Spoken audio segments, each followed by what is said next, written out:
வணக்கம். GK with JK channel மூலம் வரவேற்கிறேன். ஒரு கிராமத்தில் ஒரு பெரிய போட்டி நடக்குது. அந்த போட்டியில் பொறுத்த வரைக்குமே அப்பா மகன் கலந்து கொள்ள முடியும். இந்த போட்டியோட இலக்கு என்னன்னா, அப்பா மகன் ஒரு குறிப்பிட்ட பொருளை அரண்மனையில் கொண்டு போய் வைக்கணும்.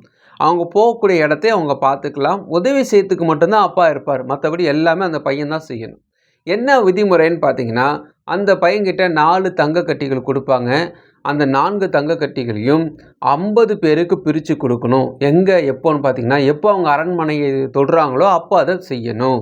ஸோ அந்த பேப்பர் அந்த பையன்கிட்ட கொடுக்குறாங்க. தங்க கட்டியை அந்த பையன் தான் சுமந்து கொண்டு போகணும். அப்படி இருக்கும்பொழுது ஒரு அப்பா அம்மா பையனை என்ன பண்ணுறாங்க, நம்ம எவ்வளோ தூரம் போகிறோன்னு தெரிஞ்சுக்கிறதுக்காக ஒரு மரத்தில் ஏணியை போட்டு அவங்க அப்பா சொல்கிறாரு, ஃபஸ்ட்டு நீ மேலே ஏறி பாருப்பா, நம்ம எவ்வளோ தூரம் போகிறோன்னு பாரு, நம்ம இங்கேருந்து பார்த்தா நம்ம போகக்கூடிய அரண்மனை தெரியும், நீ ஏறி முதல்ல பாரு, அதை பார்த்தோன்னா உனக்கு ஒரு நம்பிக்கை வரும். ஏன்னா நம்ம ரொம்ப தூரம் நடக்கணுன்றதுனால நீங்கள் பார்த்துக்கிட்டேன்னா உனக்கு ஆசையில் நம்ம நடந்து சீக்கிரமாக போயிடலான்னும்போது அந்த பையனும் சரி டாடி சொல்லிவிட்டு அந்த மூட்டையும் கையில் எடுத்துக்கிட்டு மேலே ஏறி போகிறான்.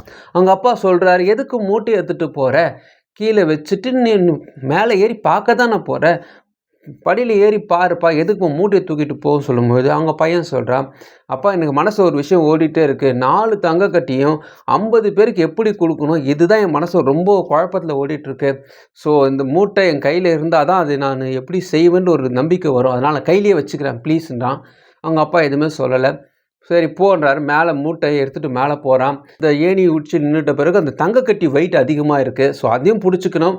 அதே நேரத்தில் எங்கே போகிறோன்னு பார்க்கணும். ஸோ அந்த டென்ஷனில் அவன் அந்த இடத்த பார்க்குறான். பார்க்கும்பொழுது கீழே இருந்து அவங்க அப்பா சத்தம் போடுறாரு, என்னப்பா பார்த்தியா, என்ன தெரியுதுன்னு பார்க்க. ஆமாப்பா, நீ சொன்ன மாதிரி ஒரு அரண்மனை தெரியுது. எப்படி இருக்குப்பா, நல்லா இருக்கா, எப்படி, நல்லா இருக்குப்பா, சுமாராக இருக்குது, நான் கீழே இறங்கி வந்துட்டுமா, போதும் நான் கீழே இறங்கி வரட்டுமா. இது அவன் இறங்குவதை பற்றியே யோசிக்கிறான். ஏன்னா வெயிட்டு தாங்க முடியல.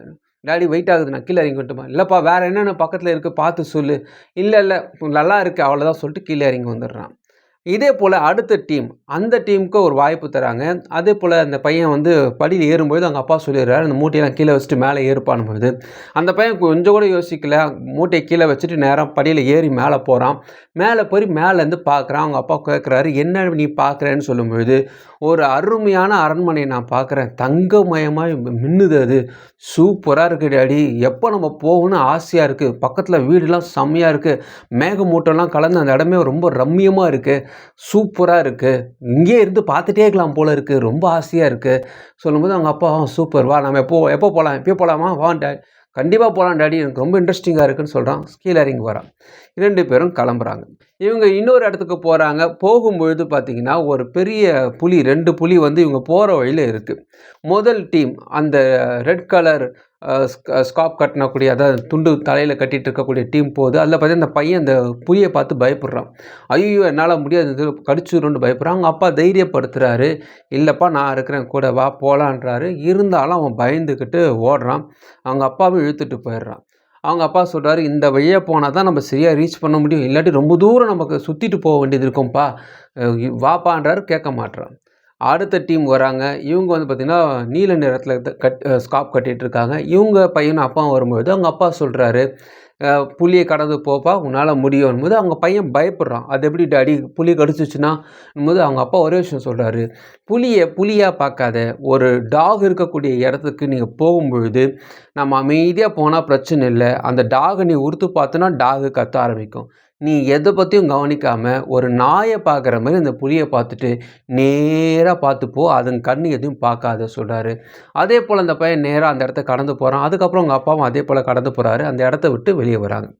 நெக்ஸ்ட்டு பார்த்திங்கன்னா, இந்த சுற்றிட்டு போகிறாங்க இல்லையா, அந்த டீம் அந்த புலி வழியாக போகாமல் சுற்றிட்டு போன டீமில் அந்த பையன் அவங்க அப்பா மேலே உட்காந்துட்டு போயிட்டுருக்கான். போயிட்டு இருக்கும்போது ஒரு மலை, பெரிய மலை உச்சி கடந்து தான் அவங்க போகணும். அப்படி போகும்பொழுது அவங்க பையன் மேலே அவங்க அப்பா மேலே உட்காந்துட்டு இருக்கிறதுனால கீழே இருக்கக்கூடிய இடம்லாம் ரொம்ப பாதாளமான இடம். இதெல்லாம் பார்க்கும்போது பயம் வருது. டாடி பயங்கரமாக இருக்குது, இங்கேருந்து விழுந்தா எலும்பு கூட தேராதுன்ட்டு ஒவ்வொரு விஷயமா பயத்தோடவே சொல்லிட்டு வரான். பார்த்து போங்க டாடி, நீங்கள் தான் பார்த்து போகணும், உங்களை நம்பி தான் ஏறி இருக்கேன், நீங்கள் கை விட்டுறாதீங்க, எப்படியாவது கூப்பிட்டு போங்க. இதே சொல்லிட்டு இருக்கும்போது அவங்க அப்பா சொல்கிறாரு, கொஞ்ச நேரம் அமைதியாக இருந்தால் நானே கூப்பிட்டு போயிடுவேன், நீ கொஞ்ச நாள் சும்மா இருன்றாரு. அந்த நல்ல டீம், அந்த டீம் பார்த்திங்கன்னா இதே போல் ஒரு மலையில் போகிறாங்க. ஆனால் இவங்க போகக்கூடிய வழி ரொம்ப மோசமான ஒரு வழியாக இருக்குது. அப்பா மேலே பையன் உட்காந்துட்டு வரான். அவன் வரும்பொழுது பார்த்தீங்கன்னா, ஒவ்வொரு விஷயத்த பார்த்துட்டு வரான். டாடி சூப்பரான இடம் டாடி. அவன் வந்து பயத்தோட பார்க்கல, அந்த இடத்த ரம்மியமா ரசிச்சுட்டே வரான். நல்லா இருக்கு, நல்லா இருக்கு சொல்லிட்டே வரான். அவங்க அப்பா அப்படியாப்பா இங்கே நல்லா இருக்கா? நல்லா உனக்கு தெரியுதா? எனக்கு கூட தெரியல. உனக்கு எட்டி பார்த்தா தெரியுதா? அவர் கான்வர்சேஷன் நல்லா இருக்கு. நல்லா பேசிட்டே போறாங்க. ஒரு கட்டத்தில அவங்க அப்பா கால் இடறி மலையிலேருந்து சரிஞ்சுட்டு வந்து ஒரு கல்ல புடிச்சிடுறாரு. பையன் மேலே இருக்கிறான். ஆனாலும் அந்த பையன் பயப்படாம, டாடி சூப்பரா புடிச்சீங்க. நீங்க இத விட்டிருந்தீங்க, நம்ம 2 பேரும் செத்துருப்போம். சரியான நேரத்தில அந்த கல்ல புடிச்சீங்க டாடி. சரியா பண்ணீங்க சொல்றான். அந்த தொங்கிட்டு இருந்த டாடி பையனுடைய உற்சாகமான வார்த்தையை கேட்டவுடனே, தன்னுடைய பையன் தன்னையே உற்சாகப்படுத்துறானே, சூப்பர் டாடி சொல்றானேன்ட்டு அவர் என்ன பண்ணாரு, ஒண்ணும் இல்லப்பா மேலே வந்துடலாம், சூப்பர் தான்ப்பான்ட்டு மேலே ஏறி வராங்க. 2 பேரும் கடந்து வராங்க. அந்த அரண்மனை கிட்ட பக்கத்தில் வரும்பொழுது அந்த ஜட்ஜ் ஒரு விஷயத்த சொல்றாரு. இந்த போட்டியில கடைசியா வெற்றி பெற்றவர்களுடைய லாஸ்ட் டாஸ்க்கா என்ன குடுக்குறாங்கன்னா, அந்த 4 தங்க கட்டிய 50 பேருக்கு எப்படி குடுப்பீங்க? இத வந்து அவங்ககிட்ட குடுக்கும்பொழுது, அவங்க பையன் யோசிக்கிறான். இத எங்க அப்பாகிட்ட நான் கேட்டுக்கலாமா? கேட்கும்போது அவங்க அப்பாட்ட கேட்குறான். அப்போ அவங்க அப்பா சொல்றாரு, "இத உடைக்கக்கூடாது. ஆனா உருக்கலாம்." அதனால ஒரு நெருப்புல வந்து பெரிய கடாய் வைக்கிறாங்க. அதில வந்து அந்த தங்கத்த போடுறாங்க, உருக்குறாங்க. 4, 5 துண்டா அப்படியே 50 துண்டுகளா சின்ன சின்ன ஒரு கியூப் போல வச்சு, அத அச்சு பார்த்து 50 பேருக்கு குடுக்குறாங்க. ஸோ, அவங்க வெற்றி பெறதுக்கான விஷயம் அவங்க அப்பாவுக்கு முன்னாடியே தெரிஞ்சிருக்கு. அதனால அமைதியா வராரு. இந்த போட்டியோட டாஸ்க்ல ஃபர்ஸ்ட் டாஸ்க்கா அந்த ஏணியில ஏறி பார்க்கக்கூடிய பையனுக்கு மூட்டைய தூக்கிட்டு மேலே போனான். ஏன்னா, அவனுக்கு சந்தேகம் வந்து இந்த 4 தங்க கட்டி எப்படி 50 பேருக்கு தரோம்? உடைக்கவும் முடியாதுன்றாங்களே எப்படின்ட்டு இந்த மைண்டு தான் அவனுக்கு இருந்ததே தவிர, ஏணியில ஏறும்போது அந்த வெயிட்ட தூக்கிட்டு அத பத்தி தான் சிந்திச்சான். அங்கேருந்து பார்க்கும்பொழுதும் அந்த அரண்மனையும் அவனுக்கு வந்து அரண்மனையா அழகா தெரியல. இந்த பிரச்சனை தான் அங்க இருந்ததுனால, அவன் பார்க்கக்கூடிய விஷயங்களும் முழுமையா தெரியாதனால, எப்ப கீழ இறங்கலான்ற எண்ணத்துல இருந்தான். ஆனா 2வது வந்த பையனுக்கு, தன்னுடைய பிரச்சனை இருக்குன்னு தெரியும். ஆனா தன்னுடைய பிரச்சனை கூட நம்ம கூட அப்பாவும் இருக்காரு. அவர் எக்ஸ்பீரியன்ஸான ஆளு. கண்டிப்பா நமக்கு கடைசியில உதவி செய்வாரு. ஸோ, அதை இப்போ நம்ம எடுத்துக்கொள்ள வேண்டாம். இந்த டைம்ல இத இந்த சூழ்நிலையை நம்ம அனுபவிக்கணும்ன்ட்டு படியில ஏறுறான். தன்னுடைய ரம்மியமான அந்த அரண்மனைய பார்க்குறான். பார்க்க வேண்டிய இடத்த பார்க்குறான். ரொம்ப சூப்பரா அவன் கண்ணுக்கு தெரியுது. ஏன்னா, பர்டன் அவன்கிட்ட இல்ல. ஏன்னா, அந்த பிரச்சனைய அவங்க அப்பாகிட்ட கொடுத்துட்டான். நமக்கு சில நேரத்தில நம்ம புத்திசாலித்தனமா யோசிச்சு, அதுக்கு சொல்யூஷனும் நம்மள கண்டுபிடிக்க போறதில்ல. ஏன்னா, நம்மளால அது முடியாது. தெரிஞ்சிருந்தாலும் அத நம்ம ஆராய்ச்சி பண்ணிட்டுருப்போம். சில நேரத்தில கடவுள்கிட்ட விட்டுட்டு, நம்ம இந்த டைம்ல என்ன பண்ணணுமோ, அத பண்ணாவே போதும்.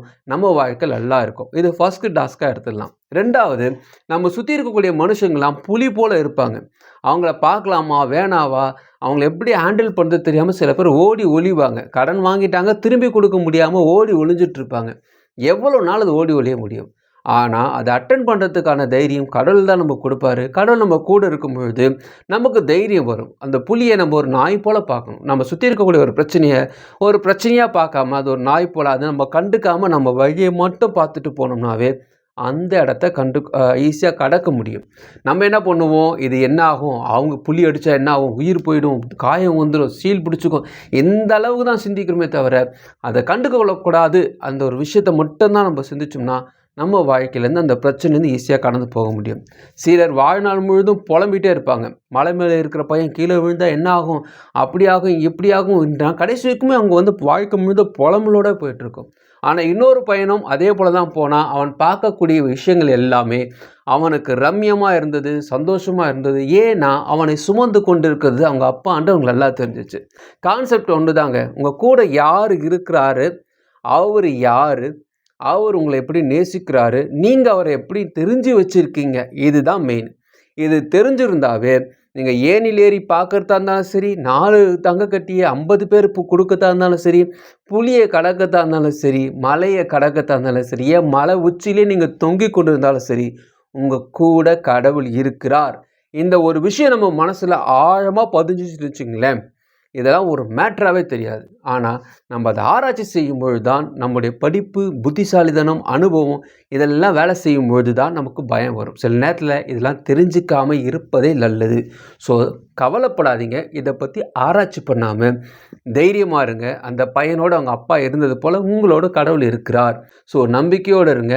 நன்றியோடு இருங்க. ஒவ்வொரு சூழ்நிலையும் அனுபவிங்க. கடவுள் இந்த நாள் உங்களுக்கு கொடுத்துருக்கார். இந்த நாள் நிறைய பேருக்கு கிடைக்காம போயிருக்கு. அதனால் இந்த நாளை கொடுத்த கடவுளுக்கு நன்றியை சொல்லுங்கள். உங்களுக்கான விஷயத்தை கடவுள் பார்த்துப்பார். இந்த வீடியோ உங்களுக்கு பிரோஜனமாக நினைக்கிறவங்க ஃப்ரெண்ட்ஸுக்கு ஷேர் பண்ணுங்க. அவங்க பிரோஜனமாக மட்டும் மறுபடியும் பார்க்கலாம். வணக்கம்.